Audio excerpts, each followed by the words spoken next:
नमस्कार। औद्योगिक प्रशिक्षण संस्थानों के व्यवसाय एम्प्लॉयबिलिटी स्किल के विषय इंग्लिश लिटरेसी पार्ट 2 की पाठचर्या का आज मैं आपको प्रशिक्षण प्रदान करूंगी। अब मैं आपको पीपीटी के माध्यम से प्रशिक्षण प्रदान करूंगी। ये आपका एम्प्लॉयबिलिटी स्किल का कैरिकुलम है, जिसमें से मैं आपको इंग्लिश लिटरेसी के बारे में बताऊंगी।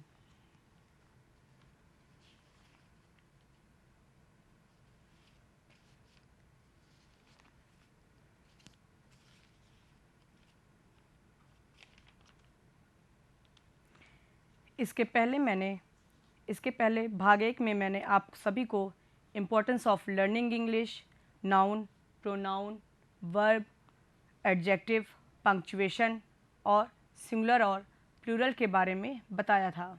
उम्मीद है कि वो आप सभी को समझ में आया होगा। तो आज का उद्देश्य है sentence and its types, changes of tenses, active and passive voice और डायरेक्ट एंड इनडायरेक्ट स्पीच। तीसरा है ग्रीटिंग एंड सेल्फ इंट्रोडक्शन। तो आइए शुरू करते हैं आज का पहला topic, sentence and its types. Sentence, a group of words which makes complete sense is called sentence। शब्दों का ऐसा समूह जिसका पूरा सेंस निकले उसे सेंटेंस कहते हैं। Kinds of sentences. Kinds of sentences, पहला है असर्टिव सेंटेंसेस यानी साधारण वाक्य। इसकी डेफिनेशन है a sentence that simply conveys some message is called assertive sentence। A sentence that simply conveys some message is called assertive sentence। ऐसा sentence जो सामान्य बात को बताए वो assertive sentence कहलाता है। जैसे Rakesh is a clever boy, Rakesh is a clever boy. तो ये आपका assertive sentence है। दूसरा है he does not speak the truth, ये भी आपका assertive sentence है। दूसरा है आपका इंट्रोगेटिव सेंटेंस यानी प्रश्नवाचक वाक्य। इसकी डेफिनेशन है a sentence in which some question is asked is called interrogative sentence. ऐसा वाक्य जिसमें कुछ क्वेश्चन पूछा जाए वो इंट्रोगेटिव सेंटेंस कहलाता है। इसका एग्जाम्पल है वेयर डू यू लिव। दूसरा है व्हाट इज योर फादर। तीसरा है इम्परेटिव सेंटेंस। इम्परेटिव सेंटेंस आज्ञा सूचक वाक्य। इसकी डेफिनेशन है a sentence which shows a request, order और advice is called an imperative sentence. ऐसा सेंटेंस जिसमें रिक्वेस्ट, ऑर्डर या एडवाइस दी जाए वो इम्परेटिव सेंटेंस कहलाता है। इसका एग्जाम्पल है पोस्ट दिस लेटर। इसमें हम रिक्वेस्ट भी कर रहे हैं और ऑर्डर भी कर रहे हैं, तो ये हमारा इम्परेटिव सेंटेंस है। दूसरा है please bring me a glass of water. इसमें हम रिक्वेस्ट कर रहे हैं, तो ये हमारा इम्परेटिव सेंटेंस कहला रहा है यानी आज्ञा सूचक वाक्य। नेक्स्ट है आपका एक्सक्लेमेटरी सेंटेंसेस यानी विस्मय सूचक वाक्य। इसकी डेफिनेशन है a sentence which shows a sudden feeling is called exclamatory sentence. ऐसा सेंटेंस जिसमें एक अचानक फीलिंग व्यक्त की जाए वो एक्सक्लेमेटरी सेंटेंस कहलाता है। जैसे व्हाट अ लवली रोज। दूसरा है हाउ टॉल शी इज। तो ये आपका एक्सक्लेमेटरी सेंटेंस है। तो यहाँ पे ये आपका सेंटेंसेस समाप्त होता है। अब आगे बढ़ते हैं, आता है आपका change of tenses. Change of tenses, काल परिवर्तन। चेंज ऑफ टेंसेस इसको हम दो अवस्थाओं में करते हैं, दो परिस्थितियों में करते हैं। पहला एक्टिव एंड पैसिव वॉइस में, दूसरा डायरेक्ट एंड इनडायरेक्ट नरेशन के द्वारा। तो पहले हम एक्टिव एंड पैसिव के बारे में जानेंगे। एक्टिव वॉइस क्या है? Active voice The active voice is so called because the person denoted by the subject acts. यानी जब किसी वाक्य को कर्ता के द्वारा काम कराते हुए व्यक्त किया जाए तो उसे एक्टिव वॉइस कहते हैं। जैसे Ram is doing the work, Ram is doing the work, इसमें राम के द्वारा कार्य किया जा रहा है। दूसरा पैसिव वॉइस। पैसिव वॉइस क्या है? The passive voice is so called because the person और things denoted by the subject is not active but passive voice that is suffers और रिसीव्स सम एक्शन। मतलब जब किसी वाक्य में कर्ता पर कार्य होता है तो उसे पैसिव वॉइस कहते हैं। जैसे एग्जाम्पल है the work is being done by Ram, the work is being done by Ram, इसमें काम तो हो रहा है लेकिन किसके द्वारा हो रहा है? राम के द्वारा हो रहा है। तो ये हमारे पैसिव वॉइस है। आगे बढ़ते हैं। एक्टिव वॉइस को हम पैसिव वॉइस में चेंज कैसे करते हैं? तो यहाँ पर कुछ टेंसेस बताए जा रहे हैं जिसके हम पैसिव वॉइस बनाते हैं। पहला है आपका प्रेजेंट इंडेफिनिट। प्रेजेंट इंडेफिनिट हम किस में चेंज करते हैं? प्रेजेंट कॉन्टिन्यूअस टेंस में, और वर्ब की थर्ड फॉर्म का प्रयोग करते हैं। दूसरा है प्रेजेंट कॉन्टिन्यूअस। प्रेजेंट कॉन्टिन्यूअस हम चेंज नहीं करते हैं, उसमें हम हेल्पिंग वर्ब के आगे बीइंग का प्रयोग करते हैं। तीसरा है प्रेजेंट परफेक्ट टेंस। इसमें हेल्पिंग वर्ब के आगे हम बीइंग का प्रयोग करते हैं, जो हमारा प्रेजेंट परफेक्ट कॉन्टिन्यूअस टेंस कहलाता है। तो प्रेजेंट परफेक्ट को हम प्रेजेंट परफेक्ट कॉन्टिन्यूअस टेंस में चेंज करते हैं। नेक्स्ट है पास्ट इंडेफिनिट। पास्ट इंडेफिनिट को हम पास्ट कॉन्टिन्यूअस टेंस में चेंज करते हैं। नेक्स्ट है पास्ट कॉन्टिन्यूअस टेंस। तो पास्ट कॉन्टिन्यूअस टेंस में हम हेल्पिंग वर्ब के आगे बीइंग का प्रयोग करते हैं। नेक्स्ट है past perfect. Past perfect tense को हम पास्ट परफेक्ट कॉन्टिन्यूअस टेंस में चेंज करते हैं। नेक्स्ट है simple future tense. Simple future tense हमारा फ्यूचर इंडेफिनिट टेंस कहलाता है। तो इसको हम फ्यूचर कॉन्टिन्यूअस टेंस में चेंज करते हैं। अब आता है आपका मॉडल वर्ब। मॉडल वर्ब में आपके कैन, मस्ट, वी, विल, शैल, ये सारी चीज़ें आती हैं। तो जो हेल्पिंग वर्ब के आगे हम बी का प्रयोग करते हैं। तो ये था आपका एक्टिव वॉइस से पैसिव हम कौन कौन से टेंस को कर सकते हैं, किस फॉर्म में कर सकते हैं। नेक्स्ट है object change according to subject. हमें ये जानना बहुत ज़्यादा ज़रूरी होता है कि हमें कब एक्टिव वॉइस को पैसिव वॉइस में चेंज करने में हमें ऑब्जेक्ट को कैसे चेंज करना है। इसको हमें सब्जेक्ट के अकॉर्डिंग चेंज करना होता है। जैसे आई को हम मी में कन्वर्ट करते हैं, ही को हिम में कन्वर्ट करते हैं, शी को हर में कन्वर्ट करते हैं। इट हमारा नहीं चेंज होता है। दे को देन में चेंज करते हैं, वी को अस में चेंज करते हैं, और इसमें यू भी हमारा चेंज नहीं होता है। तो ये हमारा फॉर्म है कि इसको हम कैसे चेंज करते हैं पैसिव वॉइस बनाते समय। अब आगे बढ़ते हैं। नेक्स्ट है rules to change active voice into passive voice. कुछ रूल्स हैं जो एक्टिव वॉइस से पैसिव वॉइस बनाने में काफ़ी मददगार होता है, जिसको अगर हम एक बार पढ़ लें या समझ लें तो हमें फ्यूचर में कभी भी परेशानी नहीं होती है। पहला है किसी भी टेंस के इंडेफिनिट के वाक्यों में उसी टेंस की कॉन्टिन्यूअस की सहायक क्रिया यूज़ करते हैं। दूसरा, किसी भी टेंस के परफेक्ट के वाक्यों में उसी टेंस की परफेक्ट कॉन्टिन्यूअस की सहायक क्रिया यूज़ करते हैं। जैसा मैंने पहले बताया आपको। तीसरा है किसी भी टेंस के कॉन्टिन्यूअस के वाक्यों की पैसिव वॉइस बनाते समय सहायक क्रिया के बाद बीइंग का यूज़ करते हैं। चौथा पॉइंट, सभी वाक्यों को बनाते समय वर्ब की थर्ड फॉर्म का यूज़ करते हैं। हम कोई भी सेंटेंस बनाएंगे किसी भी टेंस का तो उसमें हम वर्ब की थर्ड फॉर्म का यूज़ करेंगे।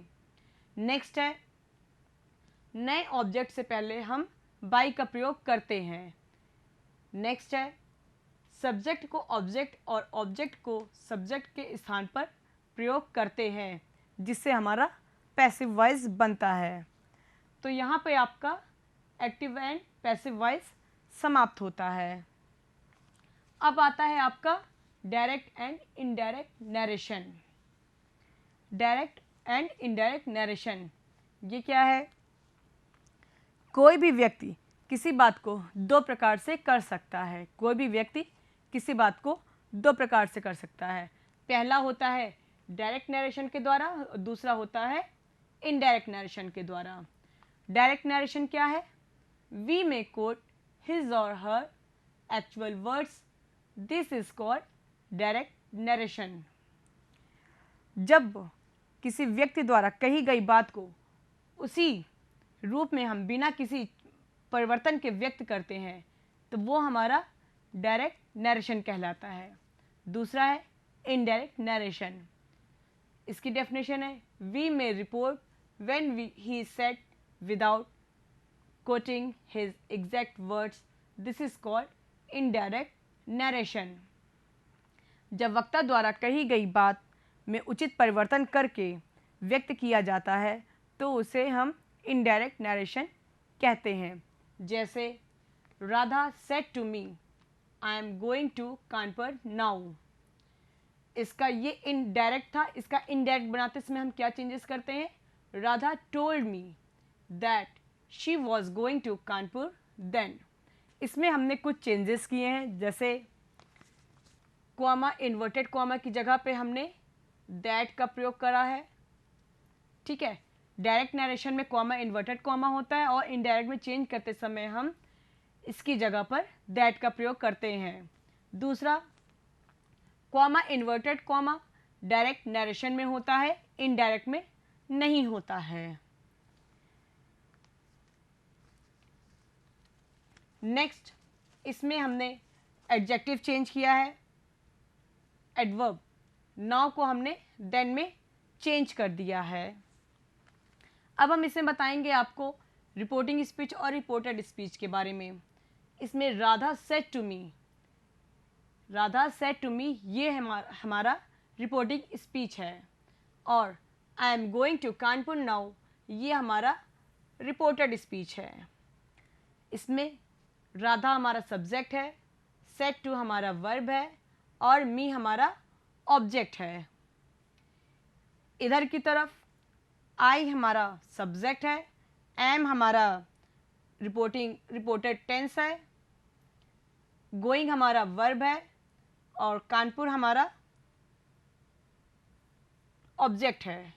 कानपुर नाउ ये हमारा ऑब्जेक्ट है। आगे बढ़ते हैं।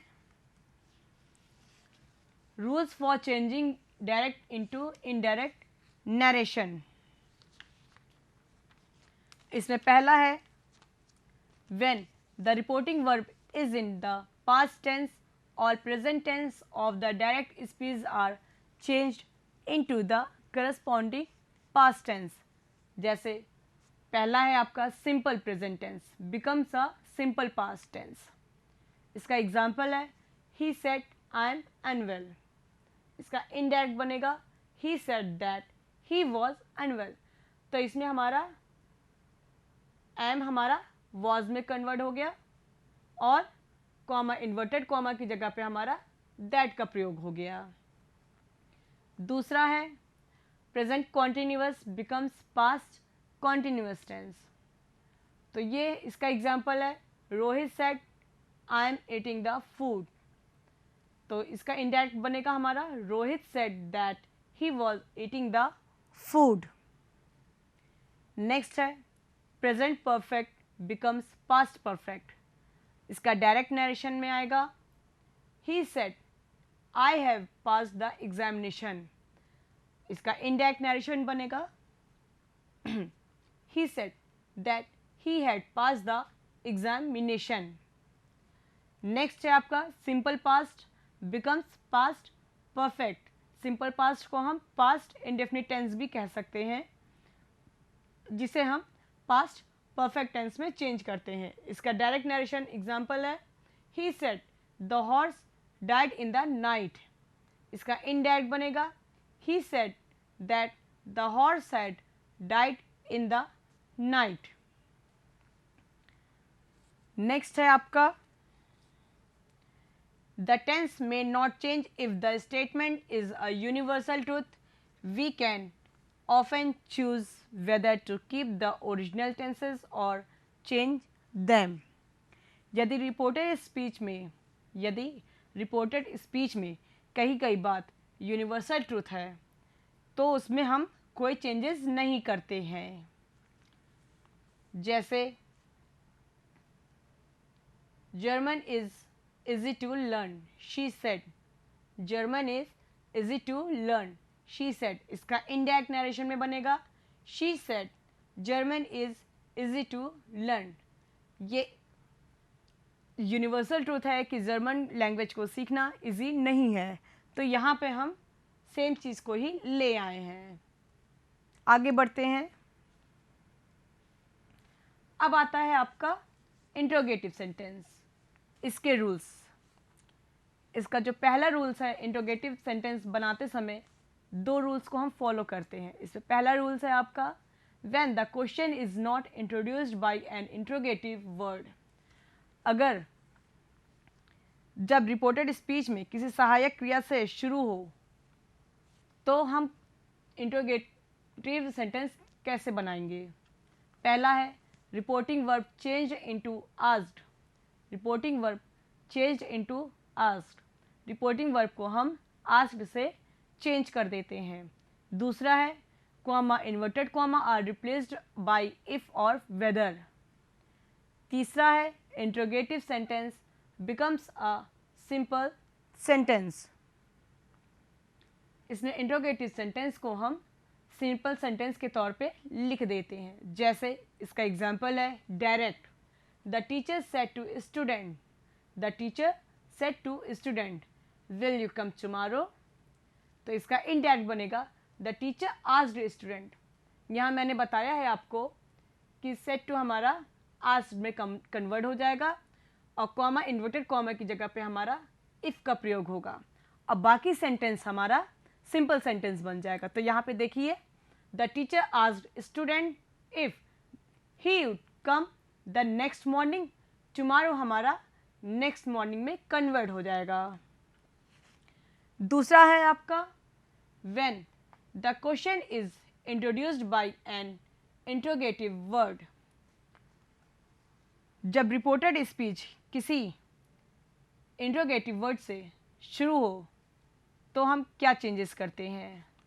पहला है reporting verb changed into asked. Reporting verb changed into asked, जैसा ऊपर वाले में था कि रिपोर्टिंग वर्ब को हम आस्क्ड से चेंज कर देते हैं। दूसरा है comma inverted comma are replaced by the same interrogative word as in the direct speech. Comma inverted comma को हम रिप्लेस करते हैं जो हमारा डायरेक्ट स्पीच में इंट्रोगेटिव वर्ड होता है, उससे हम चेंज करते हैं। तीसरा है interrogative sentences become a simple sentence. Interrogative sentence को हम सिंपल सेंटेंस के तौर पे लिख देते हैं। जैसे इसका एग्जाम्पल है he said to me what are you doing. He said to me what are you doing. तो इसका इनडायरेक्ट बनेगा he asked me. He asked me. Said to change हो गया आस्क्ड मी। और कॉमा इन्वर्टेड की comma की जगह पे हमारा इंट्रोगेटिव वर्ड का प्रयोग हो गया। Asked me what I was doing. What I was doing. तो ये हमारा सिंपल सेंटेंस बन गया है। अब आगे बढ़ते हैं। नेक्स्ट टॉपिक है आपका इम्परेटिव सेंटेंस। इम्परेटिव सेंटेंस, इसकी डेफिनेशन है imperative sentence have a command और order, a request, an advice और ए सजेशन। ऐसा वाक्य जिसमें कमांड, ऑर्डर, रिक्वेस्ट, एडवाइस दिया जाए वो आपका इम्परेटिव सेंटेंस कहलाता है। इसके कुछ रूल्स हैं इम्परेटिव सेंटेंस के को डायरेक्ट से इनडायरेक्ट बनाने के, वो क्या हैं आइए उसको देखें। पहला है reporting verb is changed into requested, ordered, commanded and advised. Reporting verb को हम रिक्वेस्टेड, ऑर्डर्ड, कमांडेड या एडवाइज से चेंज कर देते हैं। दूसरा है two is used before verb of the reported speech. Reported speech से पहले हम टू का प्रयोग करते हैं। तीसरा है first form of verb is used in the reported speech. Reported speech में हम वर्ब की फर्स्ट फॉर्म का प्रयोग करते हैं। नेक्स्ट पॉइंट है negative sentences have not before to in the reported speech. इसमें हम टू के पहले, टू के बाद नॉट का प्रयोग करते हैं। जैसे एग्जाम्पल है आपका the teacher said sit down, the teacher said sit down.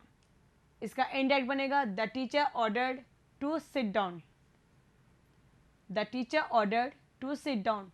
तो इसमें हमने रिपोर्टिंग वर्ब को किससे चेंज किया है, ऑर्डर्ड से, ठीक है। और हमने वर्ब से पहले क्या किया है, टू का प्रयोग किया है। तो ये है हमारा इम्परेटिव सेंटेंस। अब आगे बढ़ते हैं। नेक्स्ट है आपका exclamatory sentence. Exclamatory sentence, a sentence which shows a sudden feeling is called exclamatory sentence. ऐसा सेंटेंस जिसमें अचानक कोई फीलिंग व्यक्त की जाए वो आपका एक्सक्लेमेटरी सेंटेंस कहलाता है। इसके रूल्स हैं। पहला रूल है reporting verb is changed into exclaimed, applauded, expressed, surprised, prayed etcetera. दूसरा है comma, inverted comma is replaced by that. तीसरा है reporting verb is replaced by with joy, with surprise, with sorrow, with delight, with wonder etcetera. इसका example है direct narration में he said alas I am ruined। इसका indirect बनेगा he expressed with sorrow, because वो बहुत दुखी है। ही, तो यहाँ पे हमने एक्सप्रेस्ड विद सॉरो का प्रयोग किया है। He expressed with sorrow that he was ruined। तो उम्मीद है कि ये आपको समझ में डायरेक्ट और इनडायरेक्ट नरेशन आया होगा। नेक्स्ट टॉपिक आपका आता है greeting and self introduction. Greeting मतलब शुभकामना। द फर्स्ट वर्ड्स यू से व्हेन यू मीट समबडी और राइट टू हिम और हर। जब हम किसी से मिलते हैं तो जो सबसे पहला वर्ड हम कहते हैं वो ग्रीटिंग कहलाता है। जैसे good morning, good afternoon, good noon, good evening, good night या गुड डे। तो ये आपके ग्रीटिंग्स में होते हैं। इसके कुछ टाइम है, जैसे गुड मॉर्निंग हमारा सुबह रात में 12 बजे से लेकर सुबह 12 बजे तक रहता है। गुड आफ्टरनून हमारा 12 बजे से शाम को 6 बजे तक रहता है। गुड नून 12 बजे को गुड नून कहते हैं। गुड इवनिंग हमारा 6 बजे के बाद हमारा गुड इवनिंग कहलाता है। गुड नाइट जब हम बिस्तर पर लेटने जाते हैं तो गुड नाइट कहते हैं। And good day, good night हमारा यूनिवर्सल, इसको हम किसी भी टाइम कह सकते हैं। तो ये था हमारा ग्रीटिंग। अब आता है आपका topic self introduction. Self introduction में हम अगर किसी को अपना इंट्रोडक्शन देते हैं तो हम उसको क्या क्या बताते हैं उसके बारे में जानेंगे। पहला है आपका माय नेम इज़, जो आपका नाम है वो बताएंगे। दूसरा है यू कैन कॉल मी, जो आपका निक नेम हो वो आप बताएंगे। तीसरा है आई लिव इन, आप जिस शहर में रहते हो, जिस देश में रहते हो आप उसको शो करेंगे। नेक्स्ट है आई लिव एट, अगर आप उनको अपना एड्रेस बताना चाहते हैं तो आप उसमें अपना कंप्लीट एड्रेस बता सकते हैं। नेक्स्ट है आई हैव, आपके कितने भाई बहन हैं आप वहाँ पे कर सकते हैं, जैसे आप बोल सकते हैं I have one brother and one sister. फिर देयर नेम्स आर, जो आपके भाई या बहन का नाम हो आप उसको यहाँ पे बोल सकते हैं। फिर आई एम, आप कितने साल के हो वो यहाँ पे शो करेंगे। नेक्स्ट है आई वॉज बॉर्न इन, आप किस साल पैदा हुए हैं आप उसको शो करेंगे। फिर आई वॉज बॉर्न ऑन, आप किस डेट मंथ और ईयर में हुए हैं आप उसको व्यक्त करेंगे। नेक्स्ट है आई एम स्टूडेंट एट, आप अपने स्कूल का नाम बताएंगे और अपने क्लास स्टैंडर्ड का बताएंगे कि आप किस क्लास में पढ़ते हैं। I am student at this name in इस क्लास। तो यहाँ पे आपका ये सेल्फ इंट्रोडक्शन फिनिश होता है। तो आज मैंने इंग्लिश लिटरेसी पर आपको जो प्रशिक्षण प्रदान किया है, उम्मीद है कि आपको ये प्रशिक्षण भविष्य हेतु समझ में आया होगा और आपको काफ़ी मददगार होगा।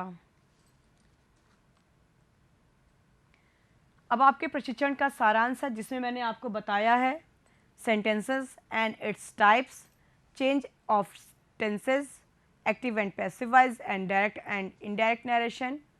तीसरा है ग्रीटिंग एंड सेल्फ इंट्रोडक्शन।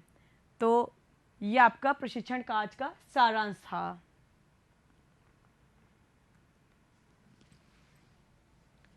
फिर है आपका प्रयुक्त संदर्भ। ये प्रयुक्त संदर्भ मैंने ई book employability skills NSQF published by national instructional media institute और दूसरी book English grammar and composition S Chand publication द्वारा ली है। धन्यवाद।